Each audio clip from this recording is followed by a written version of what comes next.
So the first few minutes of my panel didn't end up getting recorded, but that's okay. I have my notes, so I'm going to read those off to you and also put the slide up that would have accompanied that. Hello everyone, and welcome to Anyone Can Sew. I'm Hibiscus Stitch, one of your Harmonycon community guests. This panel will dive into what makes a plush the cuddly cute creations we all know and love, and what to expect if you decide to make your own, from a few beginner tips to some things you may not have thought about before. And we will end with several plush makers to show off from the community. Many of them have shared their first plush with us, so you can see that everyone starts somewhere, even your favorite plush makers. Before we start, I'd like to share with you a bit of my own journey. I first started sewing in 2005. I'd always loved doing crafts, and I always wanted toys of video game characters that didn't have any toys. Nowadays, there's more toys of different characters, but back then you could not find anything. So as a kid, I always tried to make my own, from taping 2 pieces of paper together and using seeds and rocks in my backyard as stuffing, to tying yarn around a book to make a doll. And I kept trying different things like that until one day I saw someone at school had brought in a tiny plush that they had tried to make out of felt. And I looked at it and was like, that's it, I could totally do that. So my mom took me to the store after school to pick up some felt squares, and the rest is history. I started sewing before Etsy was really a thing, and there were like no resources online yet. So all those first few years were entirely self-taught, which is why so many of my firsties look very scrunkly. I was basically going in to figure it all out from scratch. It was the wild plushing west. I kind of like spelunking those initial plush making caves because I feel like it made me overall more resourceful with all the trial and error. And error. And error.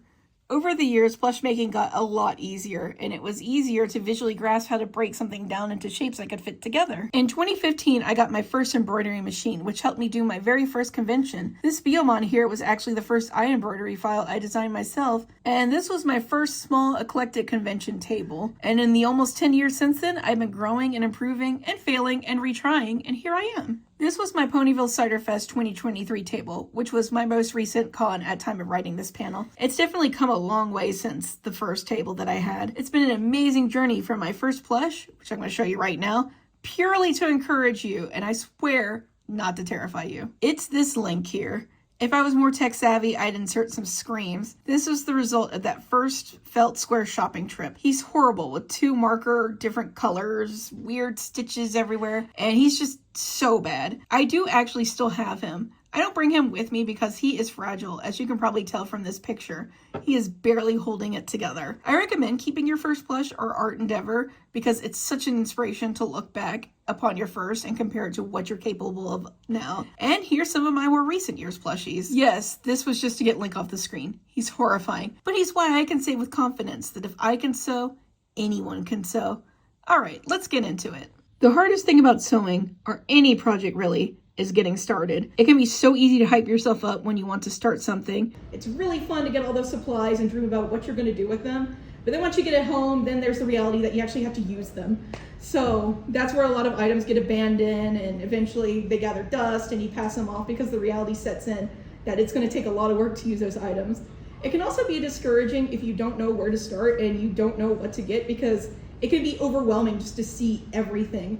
It's hard to know what fabric to get. Do I stitch by hand or machine? How do I use the machine? Well, don't worry, we're gonna go over some of that and hopefully give you some advice to get you started or just learn some things. And so you'll be able to make your first stitch and then your next and your next, and you'll have your own link soon. That's actually not fair to you guys. Your first plush will look better than that. So this is a resource that I really recommend. I'm sorry, the image is so small, but this is Sew Desune. The website is cholinite.com, or if you just look up Sew Desune, you can find it. And there are a lot of pattern resources out there, and you can find some with a quick Google. And I find this to be one of the best resources. There are patterns here for all levels of plush. The squares like indicate what level it is. I've actually got all of those patterns saved. Oh, that's awesome. And that's one good thing too, is because they have some like really simple beginner ones. They got like little balls like the frogs down there, and then they got more complex ones like Momo up there. And so the free ones are all IPs like Pokemon and Avatar, and you're already familiar with them, which helps you figure out how to piece things together because you're kind of already familiar with their shapes. And when I first started, there were no patterns online, no resources like this. So I'm really glad there are so many resources now to cut out a lot of that struggle. There are also, of course, many different plush patterns on Etsy for purchase, especially for pony plushies, which I'm sure most of you are interested in. And a quick No. no, we don't like No. pony plush. So if you just do a quick search, you can find standing ponies, laying ponies, beanie ponies, sitting ponies, all the ponies. And these patterns will also help you see how flat shapes go together to form the three-dimensional shapes. For example, this is how you make like a round ball shape, a very basic one. Of course, there's fancier ways to do it. There's better ways to get it done, but a ball is generally just these 4 petal shapes stitched together. So this is one of the most basic and helpful shapes. I remember this was one of the first things I learned to do with patterning, was to make the ball shape. And a lot of people have trouble visualizing how individual shapes can make the 3D shapes and break it down. And there's a lot of tools today that people use. I don't really use these tools, but I know a lot of people use like making 3D images in Blender and breaking that down, 3D printing like a little figure or something, and then you put tape over it, and then you draw on the tape and you can make a pattern that way. There's just so many different ways you can do that. Here's some of my first more advanced pattern like plush from like 2007. These were not done with any patterns online, but I remember being so proud of the Cubone and the Typhlosion here because I stepped outside my comfort zone to experiment more with complex shapes. And these two really did push my plush making forward at the time. These are still made without felt, but they're definitely a step up from Link. Oh yeah. When I first started, as you can see from these, I used felt squares. They were 25 cents and I'd buy tons of them with my chore money because I was in school when I first started. And despite what I did, I do not recommend using felt as your first sewing material. There's no shame if you are using it, but I find it the easiest material to work with for beginners is fleece. So it's easy to find fleece at Joann, Walmart, whatever local craft store you have near you, online. They all generally will have some sort of fleece. The fleece at these stores is also usually of decent enough quality, so you won't run into material tearing if you pull on it too hard, which does happen with felt. If you pull on felt too hard, you can make holes appear in it. It's also pretty affordable, much cheaper than Minky, so if you mess up, it's not that big of a deal, and you will make a lot of mistakes as you go, which is good because you learn really good when you make mistakes. You kind of see this is not what I do next time and learn from there. Some people even stick with fleece over other materials as their fabric of choice, and that is perfectly fine. I have seen far too often people give advice that you need XYZ expensive supplies to start, and that's really not true. Those are things that you work up to. Heck, I still have plenty of supplies to work up to myself, and especially if you don't know if this is something to stick with, you don't want to spend all that money on all those supplies. Learn with the cheap stuff. Exactly. By all means, if you want to start with Minky, go for it, but there's no shame in having more affordable materials. Use what you have. Use that metal cookie tin full of sewing supplies every grandma has. Thanks, Grandma. Everybody's grandma. Everyone's grandma. That's actually where the first thread and sewing needles I ever used came from. I rated one of these. It's more important to get started and not so hung up on the supplies, because that'll come later if you decide this is something you want to stick with. For example, this is my sewing machine covered in stickers. This is where everything happens. This is where I make my plushies. I had a fancier one before this, and then it broke right before a con, and so I had to run to Walmart and get a replacement. And this one was like $80 back then, and I kept it ever since. And I actually went to Walmart to check the price of this now. It's still $80. It beat inflation. What the heck? I'll eventually upgrade again, but for now, this thing works just fine, and I actually recommend this if you are wanting to get your first sewing machine. This will work just fine. This thing will get you through. It doesn't need to be digital, I promise. No, it doesn't need to be digital. I've never actually used a digital sewing machine, so Perfectly fine for most everything. it is true. Can I ask how this would be different than another sewing, like a larger sewing machine? Is this... There's really no differences. The larger ones can do more individual stitches, and with a digital screen, they can like digitally sew and everything, but these are just the basic ones. Just don't get the you'll see them at Big Lots and stuff. They're like $20, but they're like really tiny, and you can't put the thread on it. It has like a bobbin. Do not get those. Those are made for you to buy, realize they suck, and then throw away.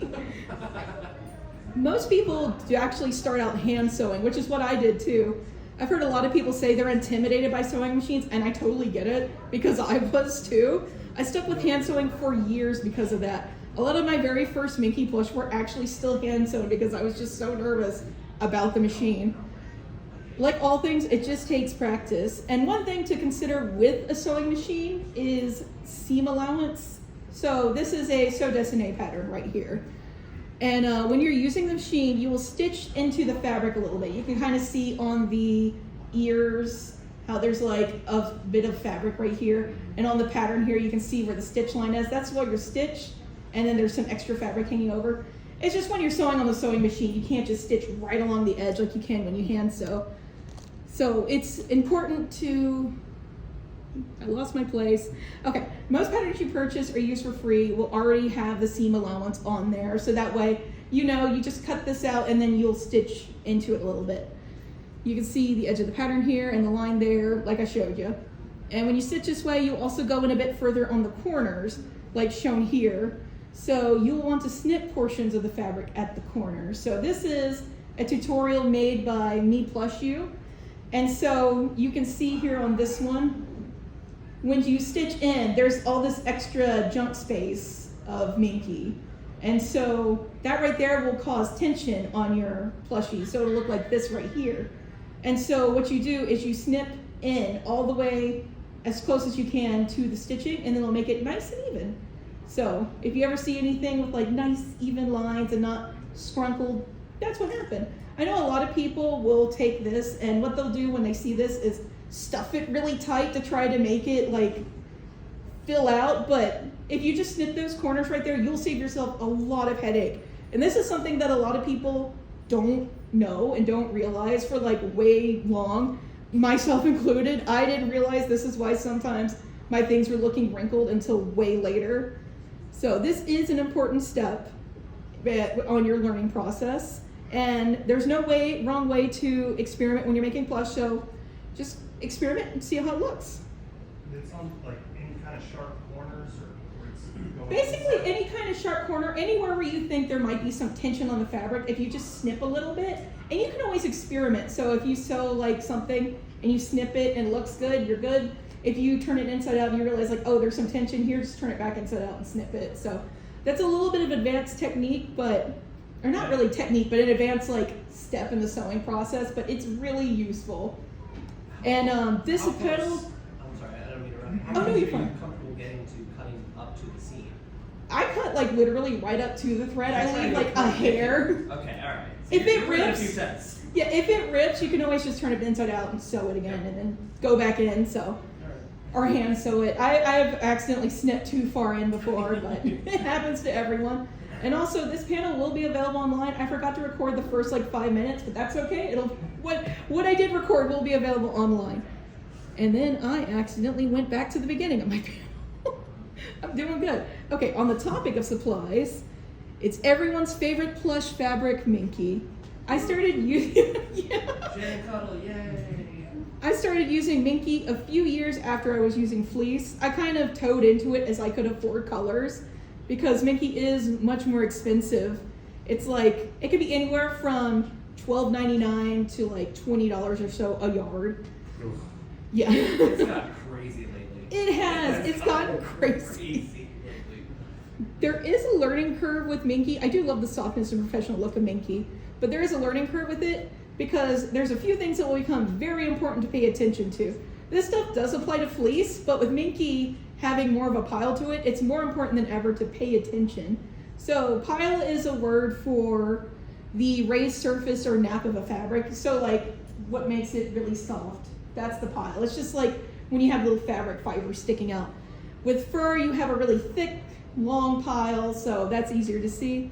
Fleece tends to be rather flat and not really have much of a pile. Most Minky has a pile of about 3 millimeters. And you will need to pay attention to the fabric pile and how it lays. The fibers all have a way they go. So like, yeah, if you pet it like this way, you can kind of see how it's like bumping up and looking weird. But if you pet it this way, it's nice and smooth and soft. And so you want, when you're making your plush, all these pieces to be the same way. So that way when you like pet it, it's nice. And when you pet it, it's nice and everything goes nice and smooth, and you're not just having one way going one way and one way going the other way. So, and then when that pile is the opposite way, you can see like it does a weird light refraction. So even though it's the same color, it looks like it's a different color. And Minky fabric also has a stretch to it. So if I stretch it this way, you can see how it's like stretching. But if you do it this way, there's like no give. So this becomes really important to pay attention to, because this will give you the difference between like the king on this side here. I am directionally challenged. The king on this side right here has the nap going more like long ways. So that way he has longer limbs, he looks better, he looks a little more show accurate. And then this is one I experimented with doing it the stretchy way, and it's a lot chunkier. So there's no wrong way to do it. It's all about your preferences and what you like. But it's definitely something to experiment with, especially with Minky. Fleece also has the stretch to it too. It has a very big stretch to it. So yeah, it's fun to experiment. You can kind of see a common theme where everything is just about trying it out, trial and error. What's up? The nap, like the way the fur lies, Yeah. that goes along the stretchy way, or? It's perpendicular. Yeah, so like the way the stretch is, that's where the nap is going to go down. Okay. And then like this way, where it's not, the nap is going like sideways. So The direction the nap will lay, perpendicular to that is the way it's stretched. yeah. So tell me again, what kind of way that you should use the stretch or the? It just depends on what you want. So like if you want something a little chunkier, you want it to be this way, like his arm right here, to make it chunkier, I have the arm like this. So the width of the arm is like this. But for the one where it's not as thin, I have the arm going down this way, so there's not as much of that. So it's just experimentation to see what you like. So there's no real wrong answer to it. It's just your preference. Just something you want to pay attention to when you make something. And as long as you make everything go the same way, it won't be all weird and Put arrows stretch. in your patterns. Yes, put arrows on your patterns. Helps a lot to remember which way the nap Yeah. goes when you're sewing. Oh, yeah, that was the right side. Oh, no. So you are not going to just continuously make something better than the thing before it. The line is more up and down. There's going to be a lot of like great plush that you make, and then you'll try a new subject, like maybe you've been making Pokemon and you try a pony, and that's something completely different, and then it won't look as good as your other stuff because it's something new. So here's some of my early plush to experiment to show this off. So for every super cute Dragonite Pokédoll, you will have a really awful face Lillipup. Again, these pictures are really old, so that's why they're so tiny. And then for every weird looking Trico, I don't know what's going on with his face, there's a Cloud Jumper. So that also happened to me. So the first ponies I made were these guys. The Cadence and Shining Armor are only 3 inches tall. I don't know why I did that to myself, but I did. These were fleece? These are all Minky. They're okay. These Yeah. are Minky. All right. So Pinky is like this big. The Shining Armor Cadence were just tiny because I don't know why. Anyway, these were my first ones, and they're not very good. Like Pinky right there actually has fleece or felt eyes because I didn't have an embroidery machine back then. And then Cadence and Shining Armor are applique fabric on there. So they're not the best, but they're not the worst. Maybe you did them super tiny to use less material in case you messed up. That could be. I also just really like tiny things. So these were pretty good first tries. You know, they're not the worst, and especially for not using a pony pattern or anything, The they're not shape's bad. good. Yeah, The they- shape is really good. Thank you. Well, my next pony was awful. It was nothing like these guys. So, a little backstory before I pull her out. I was going on a date with a brony, and I wanted to make him a plush. And so I decided, of course, to do this 10 p.m. the night before, so I pulled an all-nighter. I have not learned anything since then. Thank God it was a coffee date. Why does okay, here we go. I am sorry. I accidentally hit the down button. Okay. So, thank God it was a coffee date. So anyway, this was the next checkmate. Oh, it's so bad. This All right, is was Rarity their favorite? yes. All right, okay. All right. Rarity was their favorite. This is terrible. It's cute. Age has also not been kind to her, so you know. What are the eyes made with? This is fleece. Okay, I so- stitched fleece down because I didn't have time to make the eyes, so it's like they're clothes, but they just look like they're stitched clothes, and it looks terrible. I'm seeing like kind of a U, eyes closed. I'm good with that. Yeah, it's Okay. like her mouth is not the same on both sides. It's cute. I also don't have this thing still by choice. My husband won't let me throw this away because it's like he's like, this was a gift to me. Well, you did say to keep your first blush. It's true. So we call her Potato Rarity. She's Potato. And she still sits out on a bookshelf, and I hate her, and I have to look at her all the time. But That's you the know, compare and contrast you were talking about. exactly. That's motivation. Considering I still have her though, maybe she was a good plush. I don't know. Anyway, so I'm done embarrassing myself. That's enough embarrassing plush today. So, if you have a sewing machine, one of the things you can do with it is called applique. So applique is the fancy word for smoothly stitching one piece of fabric on top of another. So it's like you have the minky, you put other minky on here, and then the sewing machine does a zigzag down there to make a nice smooth edge. So on this Starlight Glimmer, her blue parts are appliqued onto her purple parts. And that's actually what I did with my first plushies. So the majority of sewing machines have a way to do this that's really simple. The settings differ from machine to machine, but on mine, there's my nice green arrow. It looks like this. It's just the zigzag, and it does tight zigzags, and that gives you the nice applique look. So, Can you hold on that for a second? I'm just curious. I'm trying to look at all the stitches. okay. It's a very basic machine. There's I'm gonna be honest with you. That's a lot more than a lot of machines have for Yeah. $80. That's pretty good. yeah, right? A satin I'm not stitch? complaining. Yeah. That's not bad. So I used to use applique for eyes. I did black a lot just because it was cheaper just to stick with one color than have a ton of different colors. And it also gave it like a nice cartoony look. I liked it. And I still like it. I think a lot of these have personality. And of course now I use an embroidery machine for eyes. I won't go into embroidery machines too much as they are a big purchase. My first one was a Walmart machine that worked in a 4x4 area, and it was a gift. It was like $300 back then. That was a lot of money back then. And I currently have a Brother PE800, which is what this one is. It's covered with stickers. And I absolutely recommend this model. This is a nice basic model. The only unfortunate thing is they can run $800 to $1,200.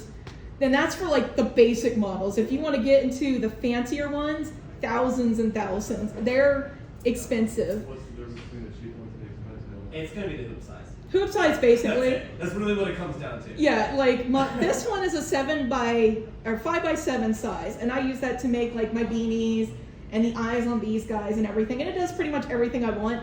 The next step up from this is I think 10x14, 11x14, so they just go bigger and bigger, and then the nice big ones that are like $10,000, $20,000 don't have a hoop size. You pretty much put fabric in there and go. So they get up there, and then a lot of them will have multiple needles, so you don't have to like switch out the Oh, colors. that's extra bougie. Oh yeah, this one you have to keep. You can see I have the blue up in there because I'm making a shining armor, and so with this one you have to change out the color each time. So you finish with one color, put the next color in. With the fancier ones, you could just have all the colors ready to go. Did you have a question? What program do you use to make your embroidery patterns, if you don't mind me asking? Yeah, that is the next slide, so I'll answer that in just 1 second. So it is a big learning curve to figure out what the machine can do, everything it can handle. And let's see. I just found one of those a couple months ago for $500. So That's a good price. That's actually what I paid for mine. I got it on a Black Friday sale for $500. Yeah, $500 is a good If price. nothing else, you can definitely resell that. So this is the embroidery program I use, and this is pretty much what I'm looking at. This is me doing a shining armor beanie. So this is Hatch. That's what I use, and I did a payment plan on Hatch. It was $100 a month, $1,200 overall. If you pay it up front, it's about $1,000. So it's expensive, but this one does everything I need it to do. There are cheaper embroidery programs. There's like Sew Art, which is $75 for life. And then there's Embird, and there's different ones like that. So there's so many different ones. They all have a free trial that you can experiment with to see which one you like and which one you want to do. So That's another big learning curve, is figuring out how these programs work. I am still learning this program. I still do not know everything this program can do because they're so complicated. It's Illustrator for sewing machines. Oh yeah. You better learn a vector. It's not that bad though, folks. Seriously. No, it's not that bad. You draw a line, you grab a point, you drag it in a different direction. Do we have Yeah. to pay through those programs? You can do that. Tension settings is where it gets difficult. Yeah. And one thing you'll get to learn is as you go is that how to like draw things out. Like I use Procreate and MS Paint to draw things because keep it nice and simple. Like the simpler the colors, the better. Like this right here, 3 colors, looks good. And so you can also buy files for eyes and different things like that on Etsy. There are plenty of Etsy sellers that make cutie marks and pony eyes. I bought this one's eyes and cutie marks from Little Side Designs on Etsy. And it's just easier. If someone already has it there, you can buy it from them. Just make sure you credit them online and everything. And it's nice. And then you can make your own too. What's up? Now, I don't remember offhand. When you do embroidery, of course, in a program like this, you're going to get a file that spits out on the other end with the instruction set, unique to every manufacturer's sewing machine. And like for you, I'm sure it's a PES. Yeah, it's PES. And this program allows you to save it any of those ways. Okay, all right. So, yeah. like when you buy stuff on Etsy, most of them come as I can't remember what the universal files instruction set is. Oh gosh. There's one that crosses over to all of them. I don't And remember I which think one that's it what is. most people do. I'm trying to remember what it is, but Because there's for the like most part, yeah, there's a lot of different ones. So let's see.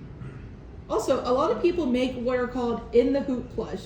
It's when you embroider the face, tummy markings, everything on the machine, and then like this right there, there is the line that goes around it to make the body. And this is how I make the bodies of my beanies. Pro strat. And so I also made this Pikmin here.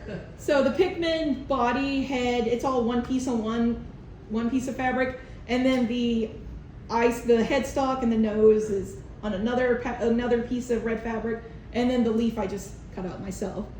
So yeah, you just cut this out, turn it inside out, stuff it, stitch it all together, and you have a plushie. And it's like the next evolution of plushing because it's a lot less hand stitching on you.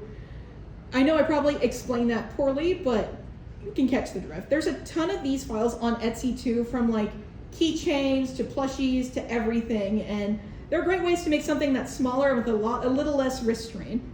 So What's the name of those again? those are in the hoop plush.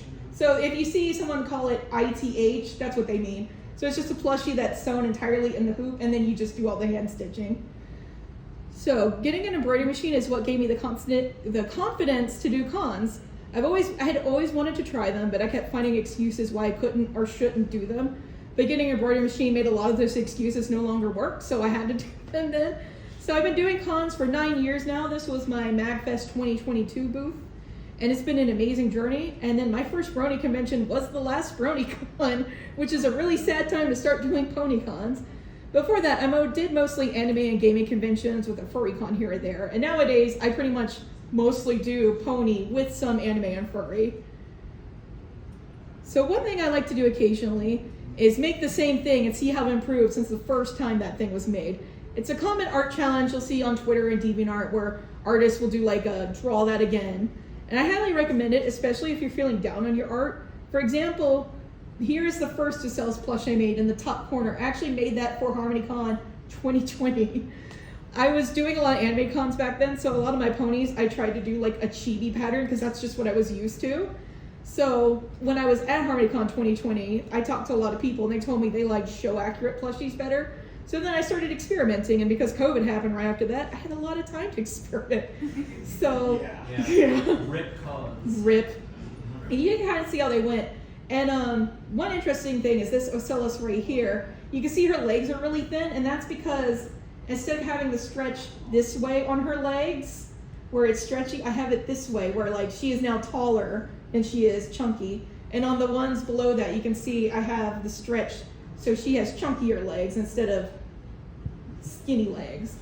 And then the most recent one I did is the laying one, which is, it's hard to compare, different poses with the same thing, but definitely a good way to see like how you can progress. Another one I recently did was the Sphinx, because I realized I make it every odd year. So I decided to give it another try. And you can see a lot of improvements over the years. And I'm excited to see what my 2025 Sphinx will look like. I plan to do the toothy grin again. Maybe I'll do that every second odd year. Although the latest Sphinx I made used up the rest of this fur that I have, so it'll have to be something different. That would be fun. So I know this was just a, oh, did you have a question? Yeah, the oscillus tail, like, is that the lines on it? Did you hand stitch that or machine sew that? Or I machine sewed them, so like I have it lightly stuffed, and then I just put it on my sewing machine and slowly go around it. What kind of flip do you use with that? Just a basic one. I mean, it works. It works. That just- $80 machine is so basic it didn't come with anything, so I just used the same one. You just dial the foot pressure up then. Yeah. Okay. So like her hair right here has that same thing where like Ears I are took done lines a through. lot that way as well.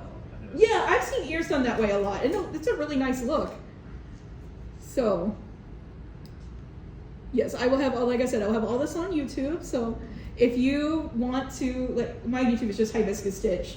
So if you want to rewatch this for any resources or anything, it'll be there. So before I close out this section and go to the plush features, I will show this. So this is one of my favorite comics to show people because this is so true. So this guy is saying, my art sucks. How did you get good? By drawing a lot. But I tried that, it didn't work, and he's got his piles. But then the other artist is like, oh, well, keep trying. And this is super true. I have made thousands and thousands and thousands of plush. Like, I pretty much average about 1,200 to 1,500 plush a year because I do cons. So I'm constantly making things. And I forgot about some. Like, I got an email recently saying my photo bucket was going to get deactivated, which I'm sure everyone is getting those. And I totally forgot I had one because I had one back in like the 2000s, and I went through it and I found hundreds of plush I even forgot I made. So it takes a ton of plush to go from Link to now, which is these guys. It took tons of drawings for your favorite illustration artists like Tony Fleece to get where he is now. And it will take you a ton of plush or whatever it is you want to do to get to the level you'd like to be. So don't be discouraged. Where you're at in the process, just keep going and you will get there. And before I move on, did anyone have any questions? I'm just going to add to that. All right. Don't be afraid to fail. Yeah, don't be afraid to fail. Fail hard. Look at Link. Start making stuff. Your plush will look better than Link. Just keep that in mind. It'll look better than Link. Or maybe it won't, but keep working at it. Yeah, exactly. So let's pivot to the creators of the fandom and who have all had their own plush making journeys just like I did, just like you guys will. I spoke to many makers and have had them show off their works as well as share some words to you guys about their plush. So let's go there. And there's no better place to start that than with me plus you. One of the best makers in the fandom. She is such a huge inspiration to me. She does these amazing video turnarounds of her plush on Lazy Susan and like no bad angles. Not a single bad angle. They all look just amazing. The front view. Oh, the front view. Yes, that is one of my pet peeves is the front view. Like, It's a tough one to get right. it is the tough one to get right. So a lot of people will just post it from the side, and I was like, I want that front view. I want to be inspired. I want to see like what it looks like. So here are some words she had for everyone. So here's some hopefully inspiring advice to go with my photos. I've been making pony plush for almost 10 years now, and I think it's important to keep it fun. Keep trying out new patterns, new techniques, new materials, keep evolving. Like with any art, don't compare your work too much to others, but look at your own progress and see how far you've come. And here is her first pony plush that she made. As you can see, she has gone a long way from her first plush to where she is now, and it's just really inspiring to see the Pinky. And you will see a lot of people made Pinky as their first pony plush. Next up, we have Jack Larson. They're a maker from Russia. They're known for their fluffy hair manes, which look amazing in person. It's a brushable hair. It's a brushable type hair, and the hair is absolutely amazing, and it looks awesome. And probably the best artists. They're probably the best artists of these brushable types hair. Hasbro wishes it looked this good. And then next we have Bubble Trouble or Basil_Leafy on Twitter. There's someone I just found out about when I was getting these slides together for the first time, and they were suggested by some very happy customers of theirs. And I really love how unique their works are, especially with the way that they do their embroidery. And they wanted me to share this with you. I would want to say, I want aspiring plush makers to know that you can make plush even if you don't have an embroidery machine. Don't be afraid to experiment with different fabrics, designs, and textures. It can help make your work seem unique. And then this is her first plush. It's so quite the growth, and I absolutely adore this plush. It has such a vibe to it. This is great. It looks exhausted. It does. I relate to this thing so much. Attaching all those threads takes a lot of work. Right? Yeah. So it's good. So next up we have Peruser of Pieces. They provided with me so many plush to show off, but I couldn't fit them all, so these are just some of the favorites of the ones that they shared with me. And this is what they wanted me to share with you. As for what I would like to say, I want to highlight my growing desire to portray more emotions in my work through not only expressions, but also posing and body language, and that's something I intend to work toward in the future. And you can see that especially with the pinky and the cheese right there. They are beautiful. Their veins are curling together. I would also, yeah. Oh my gosh, I didn't notice that. Their maids are curled. That's so cute. I would also say for anyone starting out making art of any kind and feeling like they aren't good enough, I would urge them to look at my first Pinkie Pie plush and compare it to my current work. If you put in the time and effort to make yourself better and your craft, you can create your own masterpieces. But if you give up on yourself before you have a chance to bloom, you'll never know how far you can go, which is really inspiring. And then next we have Malarkey. They're a very new maker of plushies. This is Malarkey, or Sprout Squeak on Twitter. They're known for their love of Sprout. They very much love Sprout. And for just starting out, they have amazing works. And they wanted me to share that these are all made by hand with no sewing or no embroidery machine. They actually like put the eyes in the little hoop like you see, especially in, you know, grandmother's houses and things like that. Embroidery? Yeah, and then they pulled it through there and they did the thread by hand. So it's crazy. Yeah, that's misery. that is misery, and it looks amazing. I would get a made pre-patch and sew that in with a ladder before I would. Right. That's pain. So they are. I just am really excited to see where they go because their plush are amazing. And then next up we have Rubio Wolf. They're a longtime plush maker in the fandom and are just the nicest person. Here's a selection of some of their works. I especially love their marinas. They do some amazing marinas. And she wanted me to share with you, don't be afraid to mess up. Just keep trying. Everyone has to start somewhere. Whether you make your own patterns or use one made by others, there's no wrong answer. Let your creativity shine. And here is Rubio's first plush. So quite the growth. And like using the rose minky there for like your first plush, nightmare. That material's a nightmare to work with, so kudos there. And next we have Fleece Friendship. So like I was saying, Alright, long live. long live. And like I was saying earlier, fleece is a legit material. If you want to stay with it, that is perfectly valid, and these amazing plush show what awesome plush you can make with fleece. And they wanted me to share, I'm Fleece Friendship, and I make plushies out of fleece, which is pretty unique. Anyone can learn to make plush. You don't need all the fancy equipment to get started. All it takes is lots of practice and a good attitude. And they also wanted me to share their first plush, which is Cadence, and that is a bold choice for your first plush since it's pretty complicated, especially with the multicolor May. That's why most artists usually start with like Pinky because it's a lot simpler. Yeah, I feel like no wings on it. Yeah, like this is great. Fluttershy's the easiest. I don't care what anyone says. Fluttershy is pretty easy. And then next we have Chibi Pets, which is one of my favorite makers. They have amazing works from My Little Pony to Pokemon to all sorts of different things. And they also have a Patreon where they share their amazing patterns. They're pretty complex, but like they're really fun to learn with. And then next we have Lumi the Kieran. I love how they do their eyes. They always have that glitter and they look just so cute. And they wanted me to share with you. I guess just keep trying. Failure shouldn't stop you. You just keep trying new things, push yourself, and try again. Laugh at your mistakes and goofiness and have fun. Don't forget, it's materials. You can remake, you can learn and improve, you can buy more materials. Do your best, remember that your best will look different every day. And this Fluttershy here was their first plush, and that's awesome because they included removable clothes. That's amazing for a first plush. Like, that's great. And so the next maker is Violet Rose. This maker is, they make these really cute little beanies, like that purple one right there. They're so cute. And I had a chance to talk with them at BabsCon, and they are just the nicest. And they're a very encouraging artist friend, and you should definitely check them out. And next up we have Allegrinix. They're very well known for two things. The first thing they're known for is these cute itty bitties that are made from fleece and felt and are like an inch long, and they're just really cute. And the second thing that they're known for is their love of Celestia. There's Celestia.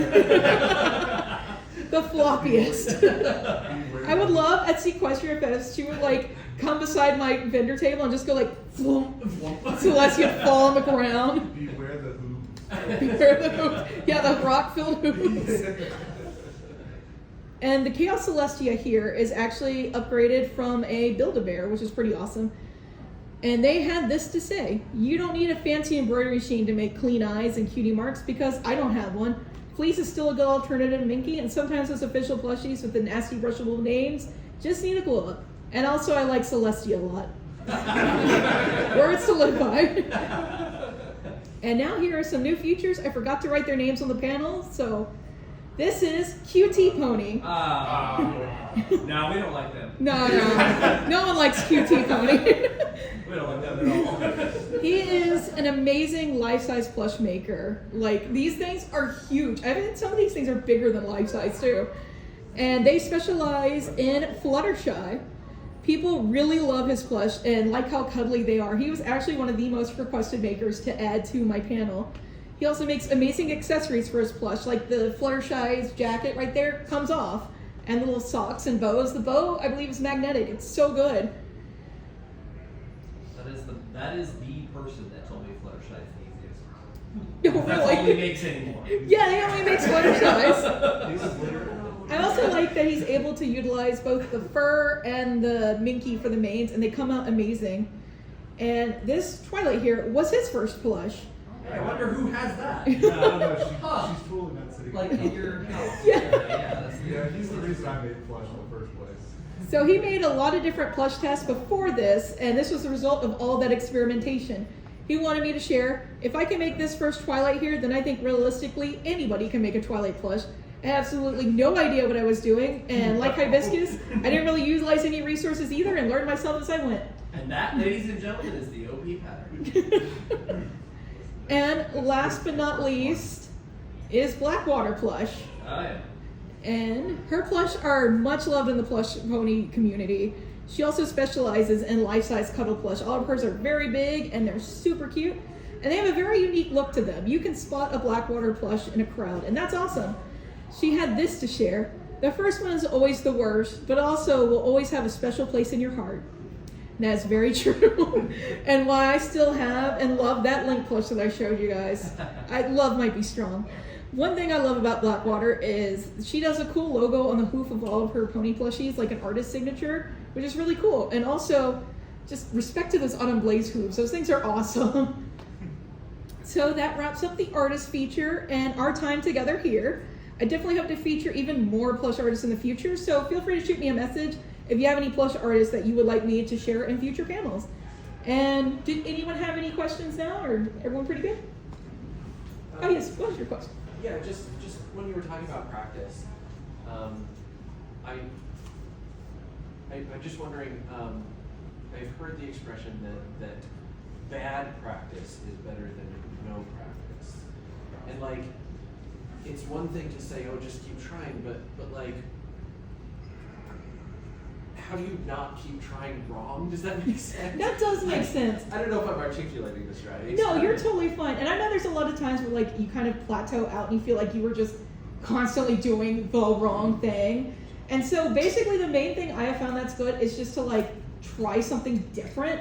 So like if you are trying to make a pony plush and you feel like you're just screwing up over and over and over, a good thing to do would be to switch to like maybe trying a Pokemon plush. Maybe you go in and use one of those free patterns, or you buy a pattern to use, and you can kind of like, just with a nice palette cleanser, you can come back to it with kind of fresh eyes. I had a Slitherwing, which is a Pokemon plush that it took me like 6 months to make because I would like work on it and get to a point where I just hated it. I could not figure out like what to do, where to go next, so I would just put it in my closet, and then I would come back to it like the next month and work a little more and work a little more, and then after 6 months, I finally finished it. So that is the main thing that I would tell you is just try different things. You can even like, maybe you are just working too hard. Maybe you need to take a break and go play Power Wash simulators. Just me. Yeah, whenever I feel like I just keep screwing up over and over and over again, if I just keep doing the same thing wrong, I keep doing the same stitch wrong, I just sometimes go and do something and take my mind off of it. That's pretty much the best thing because you are overthinking it. And why, like, if you're playing a video game and you keep, like, you're having trouble with the level, the more you keep doing it, the worse you'll start screwing up. You'll start, like, doing worse even in places you were doing good before. So I don't know if that is helpful to your situation, but yeah, just go do something new and then come back and look at it with fresh eyes.